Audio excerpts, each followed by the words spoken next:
New court filings from Dominion Voting Systems about the inner workings of Fox News, we'll call them, were released this week.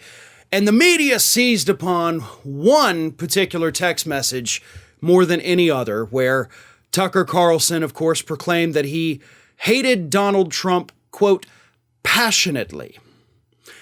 Every progressive news website out there talked about Tucker Carlson hates Donald Trump. And it's newsworthy, sure. But there was a much more important piece of that particular text message that, in my opinion, was far more damaging to Donald Trump than just having Tucker say he hates him. Let me read this from CNN. In a number of private text messages, Carlson was harshly critical of Trump. In one November 2020 exchange, Carlson said Trump's decision to snub Joe Biden's inauguration was, quote, so destructive. Carlson added that Trump's post-election behavior was, quote, disgusting, and that he was, quote, trying to look away. In another text message conversation 2 days before the January 6th attack, Carlson said, quote, we are very, very close to being able to ignore Trump most nights. I truly can't wait. Carlson added of Trump, quote, I hate him passionately. The Fox host, this is the important line coming up, the one that everybody's kind of glossed over. The Fox host said of the Trump presidency, quote, that's the last 4 years. We're all pretending we've got a lot to show for it because admitting what a disaster it's been is too tough to digest. But come on, there isn't really an upside to Trump. The reason that line sticks out to me as more important and more damaging to Donald Trump is because it's the only line that's true.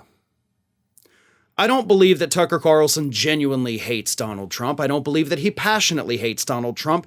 I don't care if Tucker Carlson hates Trump or loves Trump. He goes on the air every night and pretends to love him. That's all that matters. Perception is reality. What he hit on is what I've been saying for quite some time, not just about Trump, but any other Republican in office anywhere.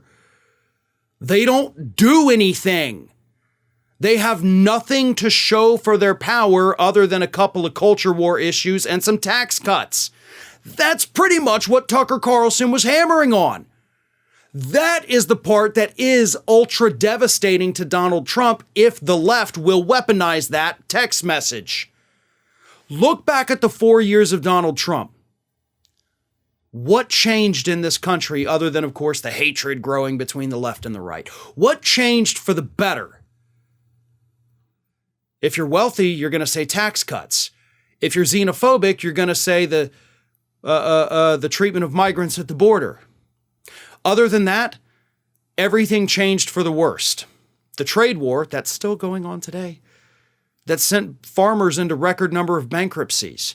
All of those factories that Donald Trump touted that were bringing jobs back to America that never came back to America.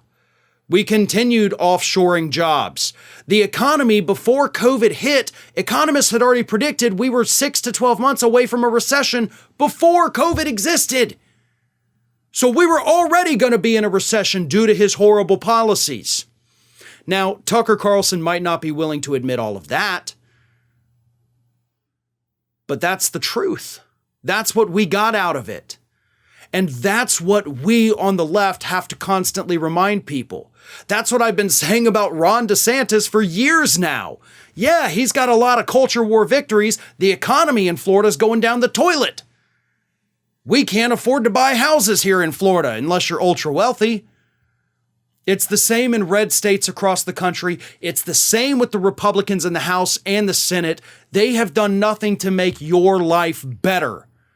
And if we can weaponize Tucker Carlson's words there, those are damaging not just for Donald Trump, but for the Republican Party as a whole. That is the part of the text message we should be focused on, not the little, oh, I hate him passionately. Yeah, that's fun. But that line about Trump not actually accomplishing anything and having nothing to show for 4 years in office, that's a campaign killer. Hi, everyone. This here is little Athena. And Athena would like to know why you haven't subscribed to Fair and Balanced yet. So please, don't let Athena down. Subscribe today.